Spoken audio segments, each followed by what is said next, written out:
Hello students. So I am Dr. Anurag Srivastav and we are meeting again for our discussion on the subject of quantitative techniques for managers, which is a part of the MBA second semester of your curriculum in AKTU. So in this subject we are basically talking about different operations research models that can be used for the analysis, or you can say, of quantitative information that we may have in organizations for facilitating the process of decision making. So, in this several models we will be discussing about. Two models we have already covered, and right now we are on the third model, that is the transportation model. तो transportation model के बारे में हमारा discussion चल रहा है और ये तीसरा सेशन है जब हम इसके बारे में बात कर रहे हैं, मिल रहे हैं इसके लिए। ट्रांसपोर्टेशन मॉडल जो कि स्पेसिफिकली ट्रांसपोर्टेशन कॉस्ट को मिनिमाइज़ करने के लिए यूज़ किया जाता है। तो a typical transportation model problem will consist of several supply points and several demand points, and from those supply points to those demand points, the number of units that needs to be transported so as to minimize the total cost of transportation, ये हमारी basic problem होगी। तो इस तरह की problem को solve करने के लिए जो तरीका है जो यूज़ करने को, जो हम लोगों ने अभी तक देखा है, वो ये है कि पहले तो हम इनिशियल सोल्यूशन निकालेंगे। इनिशियल सोल्यूशन निकालने के बाद we will move on to finding the optimum solution. तो जैसा कि हम लोग पहले बात कर चुके हैं, इनिशियल सोल्यूशन निकालने के हमारे पास तीन अलग अलग मेथड्स हैं। We have three different methods for finding the initial solution, जिसमें कि स्टेपिंग स्टोन, जिसमें कि जो नॉर्थ वेस्ट कॉर्नर रूल था, दूसरा रूल जो हम लोगों ने देखा, ये मेथड देखा जो लीस्ट कॉस्ट मेथड देखा, और तीसरा वॉजर्स अप्रॉक्सीमेशन मेथड देखा। तो NWCR, LCM and WAM, these three methods we have already seen, studied, understood, और इन तीनों के अपने अपने जो एडवांटेज डिसएडवांटेजेस हैं उनके बारे में हमने समझा। नॉर्थ वेस्ट कॉर्नर रूल जो है वो सबसे आसान था, लेकिन उससे जो इनिशियल सोल्यूशन मिल रहा था वो काफ़ी बड़ी वैल्यू मिल रही थी। Vogel's approximation method is obviously the best, but it is the most difficult. उससे बहुत अच्छा सोल्यूशन हमको ज़रूर मिल रहा है इनिशियल ही, लेकिन वो मुश्किल ज़रूर है। तो तीनों में से जो भी है, ये आपके ऊपर होगा कि तीनों में से कौन सा सिलेक्ट किया जाए, किसको आप यूज़ करें। लेकिन तीनों में से किसी भी मेथड से जब इनिशियल सोल्यूशन एक बार निकाल लेंगे तो उसके बाद हमें ये चेक करना पड़ेगा कि ये ऑप्टिमम है या नहीं है। तो इनिशियल सोल्यूशन निकालने के लिए तीन मेथड हैं, तीनों में से कोई एक चूज़ कर सकते हैं, और ऑप्टिमम सोल्यूशन निकालने के लिए हमारे पास दो मेथड्स हैं जो अगले दो सेशंस में हम लोग डिस्कस करेंगे। अभी का सेशन और अगले सेशन में डिस्कस करेंगे about the stepping stone method and the modified distribution method. ये दो मेथड्स हम लोग देखेंगे। तो हमें जब भी एग्ज़ाम में या कुछ भी कोई प्रॉब्लम अगर हमें सॉल्व करनी है तो इनिशियल सोल्यूशन निकालने के जो तीन मेथड्स हैं उसमें से कोई एक सेलेक्ट करके इनिशियल सोल्यूशन निकालना होगा, और उसके बाद फिर ऑप्टिमाइज़ करने के जो दो मेथड्स हैं उसमें से किसी एक को यूज़ करके ऑप्टिमाइज़ करना होगा। तो let us start with the stepping stone method. तो स्टेपिंग स्टोन मेथड में determine an initial basic feasible solution, जो कि जैसा कि अभी मैंने कहा या तो NWCR या LCM या WAM से किसी से भी निकाला जा सकता है। Make sure that the number of occupied cells is m+n-1। m क्या है यहाँ पर? यहाँ पर m जो है वो है हमारा number of rose. m is the number of rose, n is the number of columns. तो कोई भी एक जो मैट्रिक्स होगी, एक जो टेबल फॉर्म में जब हमको ट्रांसपोर्टेशन प्रॉब्लम दी गई होगी, तो उसमें जो नंबर ऑफ रोज है वो m डिनोट करता है। नंबर ऑफ रोज यानी कि कितने सप्लाई पॉइंट्स हैं, वो m है। जो नंबर ऑफ कॉलम्स है वो n डिनोट करता है, यानी कि कितने डिमांड पॉइंट्स हैं। तो कितनी रोज हैं, कितने कॉलम्स हैं। हमेशा ये पक्का है कि जितनी रोज़ हैं, जितने कॉलम्स हैं, उनको अगर हम जोड़ दें और उसमें से 1 सब्ट्रैक्ट करें तो इतने ऑक्यूपाइड सेल्स होने चाहिए। इससे ज़्यादा कभी नहीं मिलेंगे, ये पक्का है। जो सर्टेन चीज़ है वो ये है कि जो हम लोगों ने प्रॉब्लम ली थी या अभी भी जो हम लोग प्रॉब्लम देखेंगे उसी प्रॉब्लम का इनिशियल सोल्यूशन जो निकाल चुके हैं उसको ऑप्टिमाइज़ करेंगे।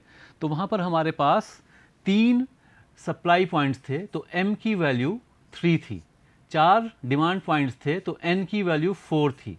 तो जब हमने किया m+n-1 तो ये हो गया 3 + 4 - 1, ये हो गया 7 - 1 दैट इज़ 6।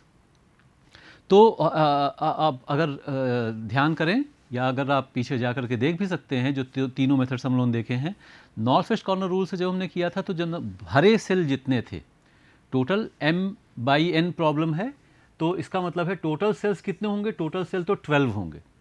12 में से NWCR में भी 6 ऑक्यूपाइड सेल्स थे, LCM मेथड में भी 6 ऑक्यूपाइड सेल थे और WAM में भी 6 ऑक्यूपाइड सेल थे। इसका मतलब ये नहीं है, ज़्यादातर केसेस में आपको ऐसा ही मिलेगा, m+n-1 ही मिलेगा। m+n-1 से ज़्यादा ऑक्यूपाइड सेल तो कभी नहीं मिलेंगे। ये पक्का है कि m+n-1 से ज़्यादा ऑक्यूपाइड सेल्स आपको कभी भी नहीं मिलेंगे, लेकिन उससे कम हो सकते हैं, उससे कम ज़रूर हो सकते हैं, ज़्यादा कभी नहीं होंगे। कम वाली सिचुएशन जो होती है उसे हम लोग बोलते हैं डिजेनेरेसी। जो अगर m+n-1 यानी कि 6 सेल्स, जैसे इस पर्टिकुलर प्रॉब्लम में अगर 6 से कम सेल भरे हुए मिल रहे हैं, 5 या 4 के चांसेस तो कम ही होंगे, 5 अगर हैं मान लीजिए, तो उसे डिजेनरेसी बोलते हैं। और जो एल्गोरिदम या जो मेथड हम लोग स्टेपिंग स्टोन मेथड और मोदी मेथड, जो मॉडिफाइड डिस्ट्रीब्यूशन मेथड जिसको शॉर्ट में मोदी मेथड बोलते हैं, दोनों हम लोग जो देखेंगे, उसमें अगर डिजेनरेसी की सिचुएशन है तो आप प्रॉब्लम को सॉल्व नहीं कर पाएंगे। उसका एक अलग ही तरीका है, it is beyond actually the scope of और डिस्कशन, हमारे सिलेबस में वो कवर्ड नहीं है, लेकिन ये पता होना चाहिए कि m+n-1 से कम अगर सेल्स हैं तो उसको डिजेनरेसी ज़रूर बोलते हैं। उसको दूर करने के कुछ छोटे से तरीके होते हैं। तो ये एक चीज़ ध्यान रखेंगे कि m+n-1 होना चाहिए। Then what we are going to do next is select an unoccupied cell. जितने खाली सेल हैं, भरे वाले सेल तो उतने हो गए, खाली सेल जितने हैं, तो यहाँ पर अगर 6 भरे सेल हैं 12 में से, तो 6 ही खाली सेल होंगे, अनऑक्यूपाइड होंगे। Beginning at this cell trace a closed path और closed loop, move only horizontally और vertically, turn only at occupied cells. तो इसको कैसे करेंगे ये समझेंगे।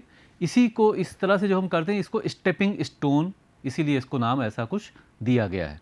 तो let us now go back to our problem, और उसी प्रॉब्लम को यूज़ करके हम लोग स्टेपिंग स्टोन मेथड को समझते हैं। हम लोग पहले बात कर चुके हैं कि हम लोगों ने इस पर्टिकुलर प्रॉब्लम को का इनिशियल सोल्यूशन 3 अलग अलग मेथड से हम लोग निकाल चुके हैं। NWCR मेथड से निकाला था, तो उस केस में जो कॉस्ट आई थी वो आई थी 1095। लीस्ट कॉस्ट मेथड वाला सोल्यूशन यहाँ पे हम देख रहे हैं, जो कि कॉस्ट यहाँ पे आ रही है 922। और जब इसी की इनिशियल सोल्यूशन हमने WAM से निकाला था, वॉजर्स अप्रॉक्सीमेशन मेथड से निकाला था, तो जो कॉस्ट आई थी वो आई थी 796। तो स्टार्ट विद हम तीनों में से किसी को भी ले सकते हैं, लेकिन अगर NWCR पे जाएंगे तो इटरेशंस काफ़ी बढ़ जाएंगे, WAM पे अगर जाएंगे तो फिर इटरेशंस बहुत कम हो सकते हैं। इसलिए बीच वाला हम लोगों ने मेथड यहाँ पे लिया है समझने के लिए, कि जिससे कि एक प्रॉपर तरीके से हम समझ सकें कि कैसे हम लोग पूरा प्रोसेस करते हैं। तो ये लीस्ट कॉस्ट मेथड से ये वाला सोल्यूशन हम लोगों ने निकाला था। अब सबसे पहले करना क्या है, जो अभी पिछले स्लाइड में हम लोगों ने देखा था, तो हम लोग को क्या करना है कि जितने भी खाली सेल हैं, the unoccupied cells, F1W1 is the first unoccupied cell. Similarly, F1W2, F1W3, F1W4 is an occupied cell, तो इसे छोड़ दीजिए। ये अनऑक्यूपाइड है, ये अनऑक्यूपाइड है, ये अनऑक्यूपाइड है, ये अनऑक्यूपाइड है, ये वैकेंट है या खाली है, ये खाली है। ये 6 सेल्स हैं। तो for each cell we have to form a closed loop. हमें एक क्लोज्ड लूप, सबके लिए अलग अलग एक एक क्लोज्ड लूप बनाना है। क्लोज्ड लूप बनाना है, कैसे बनाना है? तो सबसे पहले हमने F1W1 के लिए बनाया। अब ये थोड़ी सी इसमें दिक्कत आ सकती है क्लोज लूप बनाने में, तो लेकिन थोड़ा भी ध्यान अगर रखेंगे तो दिक्कत आनी नहीं चाहिए। थोड़ी सी प्रैक्टिस चाहिए, थोड़ी प्रैक्टिस अगर हो जाएगी तो प्रॉब्लम आनी नहीं चाहिए। तरीका क्या है वो ध्यान रखना है। तो इसमें मैं अक्सर अपने स्टूडेंट से कहता हूँ कि इसमें 2 रूल्स हैं, और या फिर कह सकते हैं 3 रूल हैं, और तीसरा रूल जो है वो सबसे इंपॉर्टेंट ये है कि 2 रूल जो मैं अभी बताने जा रहा हूँ आपको, उनके अलावा तीसरा रूल है नहीं। कभी कभी हम लोग अपने ऊपर अपने आप से ही ये समझ लेते हैं कि ऐसा भी होना चाहिए, तो ऐसा कुछ नहीं है। जो 2 रूल हैं वही रूल हैं। वो रूल क्या हैं? वही अभी पिछले स्लाइड में लिखे भी हुए थे। वो क्या है? यहाँ से हमें शुरू करना है, और हमें या तो हॉरिजॉन्टल मूव करना है या तो वर्टिकल मूव करना है। या तो हॉरिजॉन्टल मूव करना है या तो वर्टिकल मूव करना है। इसका मतलब है डायगोनल नहीं मूव कर सकते। एक चीज़ तो ये हो गई। दूसरी चीज़ ये है कि हम जब टर्न करेंगे, अब मूव करेंगे और क्लोज्ड लूप बनाना ऑब्वियसली, तो यहाँ से जाएंगे तो वापस यहीं पे आना भी है, वापस यहीं पे आना भी है। तो वापस आने के लिए हमें बार बार टर्न करना पड़ेगा, घूमेंगे कि इधर उधर मुड़ेंगे। कैसे मुड़ेंगे? तो मुड़ने के लिए ये है कि turning is allowed only on an occupied cell. खाली सेल से हम टर्न नहीं कर सकते। तो यहाँ से जब हम बढ़ेंगे तो इसका मतलब है यहाँ पे रुक नहीं सकते, क्योंकि यहाँ से टर्न नहीं कर सकते। यहाँ पे नहीं रुक सकते क्योंकि यहाँ से टर्न नहीं कर सकते। यहाँ तक तो जाना ही जाना है। अब यहाँ से टर्न करेंगे, ऑब्वियसली ऊपर तो कुछ है नहीं, तो हम नीचे के लिए तरफ टर्न हो गए, नीचे आ गए। जब नीचे आए तो अगेन दिस वाज अनऑक्यूपाइड, तो यहाँ पे हम नहीं रुके क्योंकि यहाँ से टर्निंग नहीं हो सकती, इसलिए यहाँ तक आ गए। यहाँ पर आने के बाद फिर से हम टर्न किए, नीचे इधर तो कुछ है नहीं, तो वापस इस तरफ मुड़ गए। इस तरह से हम लोग आगे और चले गए, आगे और गए। अब यहाँ पे नहीं रुक सकते, इस सेल में नहीं रुक सकते, F3W3 में। F3W2 में रुक सकते हैं क्योंकि वो भरा हुआ है। यहाँ से turning is allowed, but if U turn from here, ऊपर गए तो ये भी खाली है, ये भी खाली है, आगे कहीं कुछ रास्ता नहीं है, इसलिए यहाँ ना रुक करके हम आगे तक गए और यहाँ से फिर हम वापस उसी सेल में आ सकते हैं। तो ये बन गया हमारा क्लोज्ड लूप। ये दो रूल्स हैं, starting from an unoccupied cell, move either horizontally और वर्टिकली। तो मतलब क्या हुआ कि अगर हम ऐसे जाते तो भी यही लूप बनता, उससे कोई फ़र्क नहीं पड़ता आप क्लॉकवाइज जा रहे हैं या एंटी क्लॉकवाइज जा रहे हैं, इससे फ़र्क नहीं पड़ता है। हाँ, कन्फ्यूज़न ना हो कहीं पर, आपको बताने में, समझने में, जिस आप एग्जामिनर को समझने में कोई दिक्कत ना हो, इसलिए आप अगर हमेशा यूनिफॉर्मली या तो क्लॉकवाइज या तो एंटी क्लॉकवाइज ही बनाएंगे तो ज़्यादा ठीक रहेगा। तो ये हो गया। अब और दूसरी चीज़ है कि टर्न कहाँ करना है, केवल भरे हुए सेल पे टर्न करना है। तो यहाँ टर्न कर सकते थे, इसलिए यहाँ से टर्न किया, यहाँ से टर्न किया, इस तरह से बन गया। और आगे इस तरह से हम लोग और भी देखेंगे कैसे बनेंगे। तो ये किया कि हमने फिर इस चीज़ को हमने यहाँ पे लिख लिया, इस क्लोज लूप को एक्चुअली यहाँ पे मेंशन कर दिया।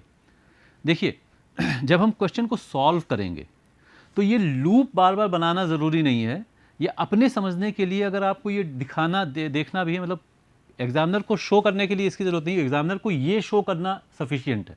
यहाँ पे हम क्या शो कर रहे हैं कि we have started from F1W1, next we are turning at F1W4, तो वो आ गया। फिर हम लोग टर्न कर रहे हैं F3W4 पे, तो वो आ गया। फिर हम टर्न कर रहे हैं F3W1 पे, तो वो आ गया। ये दिखा दिया यहाँ पर दिखाने की ज़रूरत नहीं है। अगर आपको दिक्कत है तो आप ये कर सकते हैं, मतलब बिना एरो बनाए नहीं समझ में आ रहा है, रफ में आप बना लीजिए एक बार और उसमें पेंसिल से एरो बना लीजिए, बार बार मिटा लीजिए, क्योंकि पूरी की पूरी ग्रिड बार बार बनाने में टाइम बहुत ज़्यादा वेस्ट होगा। तो इस तरीके से बना सकते हैं और जो भी बना उसके बाद वहाँ पर नीचे आप, मतलब इसको अलग से ये टेबल एक बनानी पड़ेगी जिसमें कि हम लोग ये चीज़ दिखाएंगे। तो ये हमने इस तरह से मेंशन कर दिया।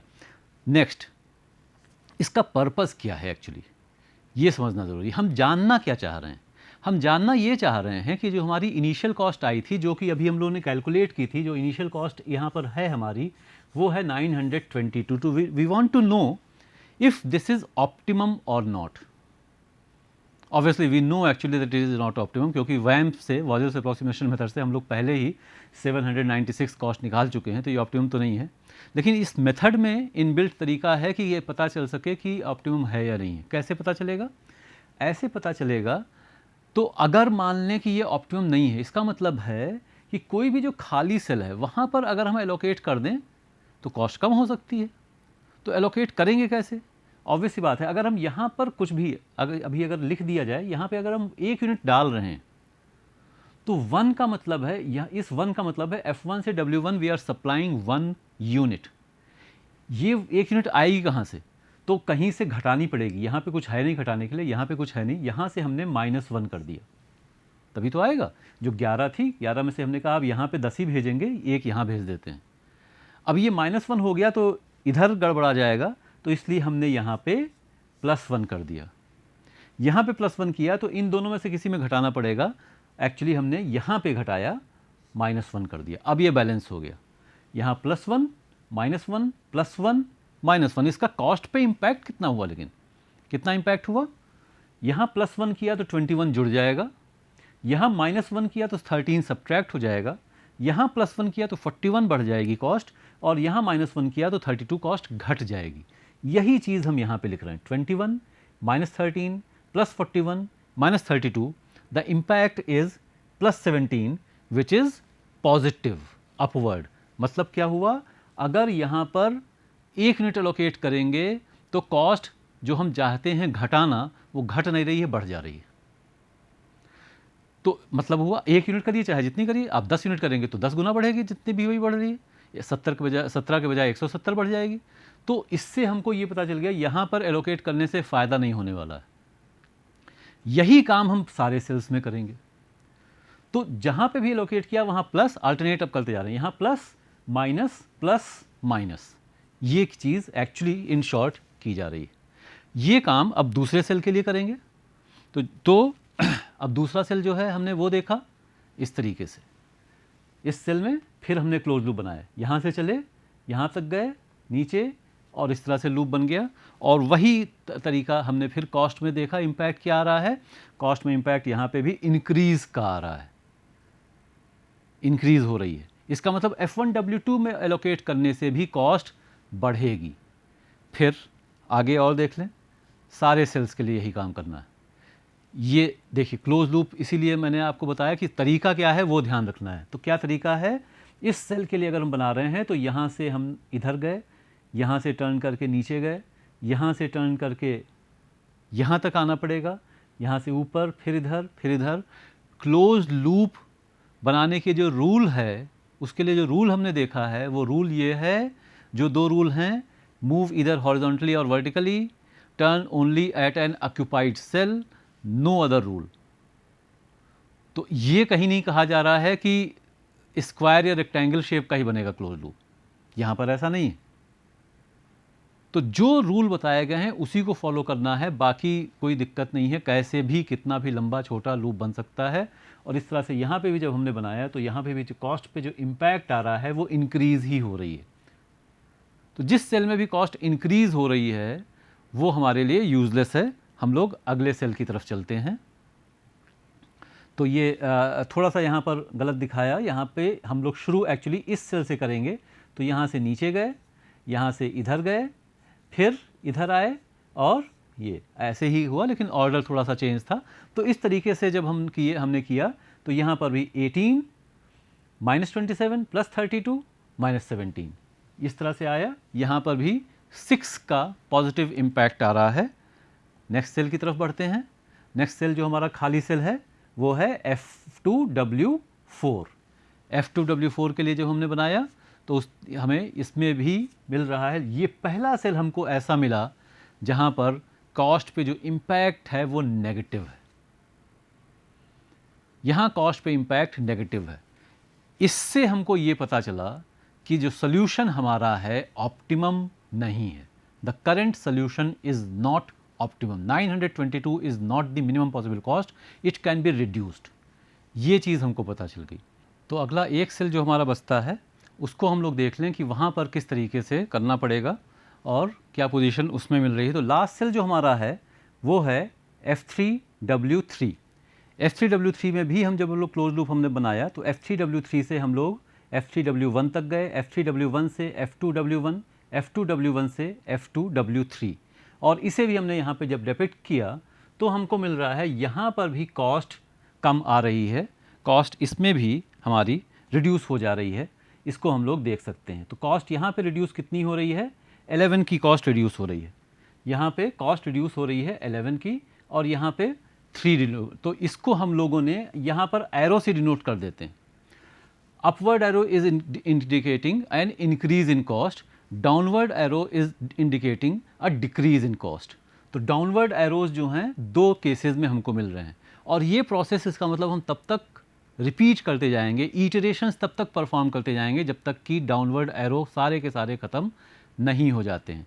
If you remember, if we compare this with the simplex method, simplex method से अगर हम इसी चीज़ को कंपेयर करते हैं तो सिंप्लेक्स मेथड में जो CJ - ZJ रो हमारी थी, जो हमको बताती थी कि हमें ऑप्टिमम सोल्यूशन मिला है या नहीं मिला है, उसी तरह की चीज़ हम लोग यहाँ पे कर रहे हैं। तो ये जो वैल्यूज़ एक तरह से जो हमको मिली हैं 17, 17, 24, 6, -3 and -11, these are the CJ - ZJ row elements equivalent to the simplex method. तो अब हमने ये डिसाइड कर लिया, ये तो पता चल गया कि ऑप्टिमम कॉस्ट नहीं है। तो ऑप्टिमाइज़ करेंगे तो कैसे करेंगे? इसका मतलब है कि -3 के इक्विवेलेंट जो सेल है F2W4 और -11 के इक्विवेलेंट जो सेल है F3W2, इन दोनों में से किसी में भी अगर हम करते हैं एलोकेशन तो कॉस्ट घट जाएगी। ऑब्वियसली हम चाहेंगे कॉस्ट ज़्यादा घटे, तो ज़्यादा कहाँ घट रही है? पर यूनिट डिक्रीज़ है -3 का यहाँ पे, और पर यूनिट डिक्रीज़ है -11 का डिक्रीज़ है यहाँ पर, 3 का डिक्रीज़ है उसमें। तो 11 का डिक्रीज़ जहाँ पे मिल रहा है वहाँ पर हम एलोकेशन करेंगे। दूसरी चीज़ कितना करेंगे? तो कितना करेंगे इसका आंसर वही है जैसा पहले था इनिशियल कॉस्ट कैलकुलेशन में। कैसे? क्या कि मैक्सिमम पॉसिबल एलोकेशन करेंगे। Let us just assume that the allocation that we are making is equal to theta. ये थीटा यहाँ पे जो दिखाया जा रहा है, ये थीटा हमने कहा मैक्सिमम पॉसिबल है। तो अगर हम थीटा यहाँ रखेंगे तो अगले सेल में से थीटा घटाना पड़ेगा, उसके अगले सेल में थीटा ही जोड़ेंगे और उसके अगले सेल में थीटा ही सब्ट्रैक्ट करेंगे। So here plus theta minus theta plus theta minus theta. अब जब ऐसा हमने किया तो अब थीटा की मैक्सिमम पॉसिबल वैल्यू क्या हो सकती है? What can be the maximum possible value of theta? Obviously no variable can be negative, ये हमको पहले से पता है। OR के लिए मैं आपको बता चुका हूँ कोई वेरिएबल नेगेटिव नहीं हो सकता है। तो फिर थीटा की मैक्सिमम पॉसिबल वैल्यू क्या हो सकती है? तो जहाँ जहाँ से थीटा सब्ट्रैक्ट किया जा रहा है, F2W3 में से थीटा सब्ट्रैक्ट किया जा रहा है और F3W1 में से थीटा सब्ट्रैक्ट किया जा रहा है, जिन सेल्स में से थीटा सब्ट्रैक्ट किया जा रहा है वहाँ से हमको पता चलेगा कि मैक्सिमम पॉसिबल वैल्यू क्या हो सकती है। तो अगर 5 से ज़्यादा थीटा की वैल्यू हो गई तो यहाँ पे नेगेटिव आ जाएगा, F3W1 में नेगेटिव वैल्यू आ जाएगी, इसलिए 5 से ज़्यादा नहीं हो सकता है। तो इसका मतलब थीटा की जो मैक्सिमम पॉसिबल वैल्यू है वो है 5, इसलिए हम थीटा को रख लेंगे 5। तो थीटा इज़ इक्वल टू 5, और थीटा को जब हमने 5 रखा तो बाकी सारी वैल्यूज़ उसी तरह से हमने कैलकुलेट कर दी। यहाँ +5, यहाँ -5 0 हो गया, यहाँ 1 + 5 6 हो गया, और यहाँ 12 - 5 7 हो गया। ये नया हमें एलोकेशन मिल गया। और अब जब हम टोटल कॉस्ट निकाल रहे हैं तो आ रही है 867। जो हमारी टोटल कॉस्ट थी वो थी 922, उससे घट करके हो गई है 867, उससे घट करके कॉस्ट हो गई है 867। तो this completes one iteration in the stepping stone method for finding the solution of the transportation problem। एक iteration complete हो गया। यही प्रोसेस हमको बार बार करना है, यही प्रोसेस बार बार करना। जितने खाली सेल हैं सबके लिए फिर से हम क्लोज लूप बनाएंगे, फिर से हम पता करेंगे कि कहीं पर डिक्रीज तो नहीं हो रहा है। तो यहाँ पे फिर से जब हम सारे के लिए क्लोज लूप बनाएंगे, और क्लोज लूप हमने बनाया तो हमें मिला अभी भी ये 2 वैल्यूज़ ऐसी आ रही हैं for the cells F2W2 and F2W4। 2 cases में अभी भी नेगेटिव है, और एक में -5 एक में -14। तो हमारे लिए जो प्रेफरेबल है वो F2W4। तो F2W4 यहाँ पे हम एलोकेशन करेंगे। तो यहाँ पे हमने कितना एलोकेशन किया? थीटा, क्लोज लूप बना रहे हैं, minus theta plus theta minus theta. Theta की मैक्सिमम पॉसिबल वैल्यू 7 में से घटा रहे हैं, 4 में से घटा रहे हैं, तो थीटा की वैल्यू हो गई 4। ये हमने जब रखा तो अगला सोल्यूशन हमको मिल जाएगा। थीटा को हमने 4 रखा तो सारी जब माइनस प्लस सारे करके हमें मिल गई कॉस्ट। अब आ रही है 811। नाउ द कॉस्ट इज 811, 811 हो गई। यू कैन सी 922 से शुरू किया था हमने, उससे घट करके अगली कॉस्ट जो हमको मिली थी अभी 867 मिली थी, उससे घट करके अगली कॉस्ट जो मिल रही है वो है मिल रही है 811। तो ये डिक्रीज़ हो रही है। ये ध्यान रहे कि कॉस्ट घटती हर स्टेप में रहेगी, फ्लक्चुएट नहीं हो सकती है। हाँ, फिर से हमको अब चेक करना पड़ेगा कि ये ऑप्टिमम है कि नहीं है। तो हर खाली सेल के लिए वही प्रोसेस दोबारा क्लोज लूप बनाने का, और सारों के लिए जब हम बना रहे हैं सबके लिए हमने क्लोज लूप बनाए तो एक वैल्यू अभी फिर से हमको मिल गई जो नेगेटिव है। तो this cost is also not optimum. किस सेल के लिए है? F2W2। F2W2, तो यहाँ पे थीटा हो गया, क्लोज लूप इस तरह से बनेगा हमारा, यहाँ पे माइनस थीटा हो गया, यहाँ प्लस थीटा हो गया, यहाँ माइनस थीटा हो गया। 3 और 10 में से थीटा सब्ट्रैक्ट कर रहे हैं तो थीटा की जो मैक्सिमम पॉसिबल वैल्यू हो गई वो हो गई 3। जब ये वैल्यूज़ हम यहाँ पे रखेंगे तो जो कॉस्ट आ रही है अब आ रही है वो है 796। 922 से रिड्यूस होते होते कॉस्ट 796 आ रही है। आप अगर याद करें तो 796 वही कॉस्ट है जो हमको वॉजर्स अप्रॉक्सीमेशन मेथड से मिली थी। तो इस पॉइंट तक हम लोग पहुंच गए। अब फिर से वही काम, सारे सेल्स के लिए पता करना है कि ये भी ऑप्टिमम है या कि नहीं है। तो सबके लिए क्लोज लूप जब हम बनाएंगे तो इस तरह से क्लोज लूप बन करके आएंगे और अब एक एक वैल्यू हम देख सकते हैं। All the values are now positive, all values are positive.